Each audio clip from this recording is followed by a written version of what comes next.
My wife and I were on a 2-week vacation from September 1st to September 15th, 2001 in Canada, actually. Wife woke up earlier than I. She was watching TV.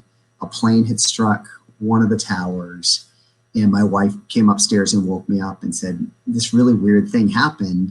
And so I went downstairs with her, and we both watched the plane hit the second tower. And at that point realized, like so many people, oh, that wasn't a freak accident. Like, this is intentional and something's happening in the United States. It was a really interesting experience to be in another country when someone has attacked your homeland, and especially a country as friendly to the United States and such an ally to the United States like Canada.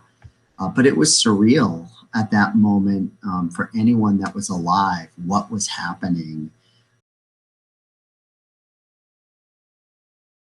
I always loved helping communities after disaster, and that was the very first project that I ever had at Price Waterhouse, was the recovery from Hurricane Andrew.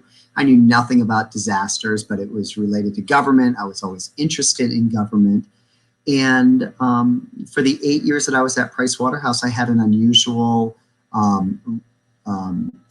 rise throughout that organization. And it was because at a very young age, I found something I was very passionate about, and I really found incredibly rewarding.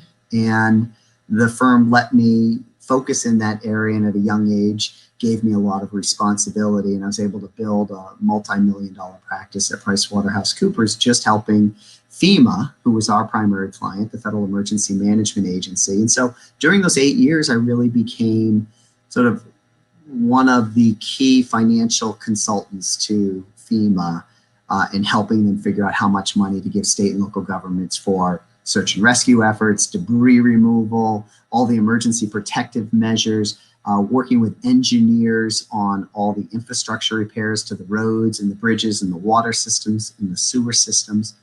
And so I just found it very rewarding work, and felt like I was really making a difference, being part of a team that came in after those. And so, you know, the opportunity arose to go out on my own and try to start a firm whose sole purpose was to help communities prepare for, respond to, and recover from disasters. And that was 2 weeks before 9/11. So I left Pricewaterhouse 2 weeks before 9/11. 9/11 happens 2 weeks later. People that I had worked with in the federal government at FEMA specifically said we would like Steve Hagerty to come to New York and be the federal government's liaison to the fire department, the police department, and the Office of Emergency Management in the city. And so I went there and worked as that liaison, and then a couple months later was put in charge of the outsourced recovery. It was the most meaningful project that I've had in my lifetime. And now here we are in 2020, finding ourselves in the midst of a global pandemic, really the worst pandemic that we've had since 1918, so over 100 years ago. And this is a pretty meaningful project as well. And I certainly wondered after 9/11 whether I'd have such a meaningful project again in my lifetime. I certainly didn't want something terrible to happen, but I was in my early to mid 30s at the time. And the thought of, wow, will I ever work on anything as significant and as important as the recovery from 9/11 was questionable to me. Yet here we are today in 2020. There was heightened security all over this country, fear that there would be other attacks. You know, those are some of the changes that I remember. The big change, certainly, that ultimately affected Hagerty Consulting too, was the creation of the United States Homeland Security Agency or Department.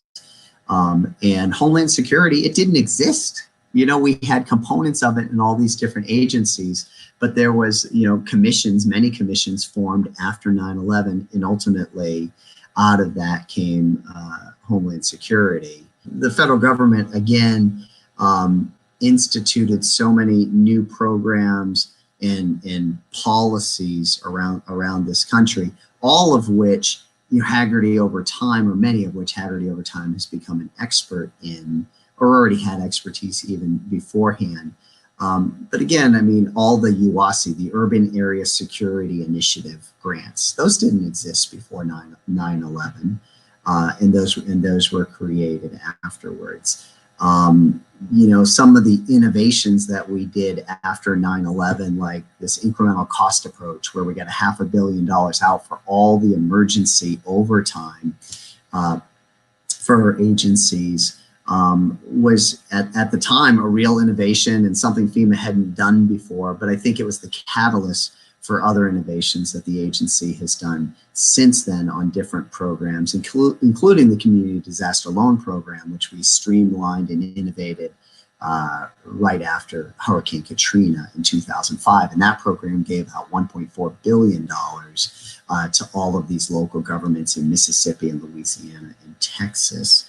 We didn't have, I mean, Hagerty, if it hadn't just been me for the first, couple of years, and then again, the half a dozen, and then the dozen, we would have made an effort to really get into preparedness early on, because again, there was such a focus and there were so many companies that arose at that time to help the governments with that need of, security and infrastructure protection. But we weren't at that time in our development ready to do that. So it wasn't until around 2006, 2007, that Hagerty Consulting started to get in the area of preparedness. And at the time, most of that work was actually with the federal government. It was around housing and alternative housing. It was around earthquake policies and procedures. If there was an earthquake in the Midwest, in the New Madrid seismic zone, those were two early big preparedness kind of projects that we did. But all of this emanated from what happened on that fateful day of September 11th.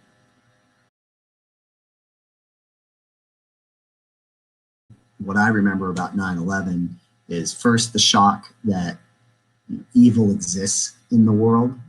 And I had seen that, up until that day and really in my lifetime. I think that it showed how interrelated all of us are, how interrelated communities are, people are in this country, and at the end of the day, how inherently strong and resilient we are as a people and as a country. And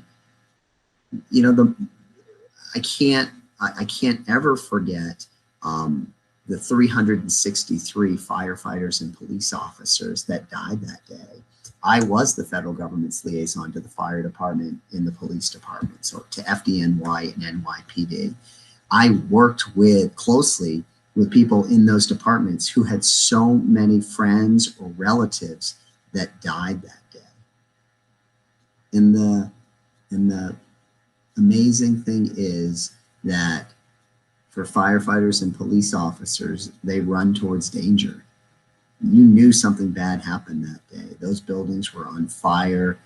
Again, it was hazy in terms of exactly what happened here, but people rushed into that building, emergency responders, and they do that every day. We're just not used to seeing, so many of them lose their lives on one day. And that makes me feel really proud of, everyone that works in the arena of, fire departments, police departments, emergency management, that they are sacrificing a lot. In the very worst case, ultimately could be sacrificing their lives to make us whole again and to try and save lives. And many lives were saved that day, which is almost a miracle. While over 3,000 people died that day, there could have been tens of thousands of people that died that day. And that's something that will always be with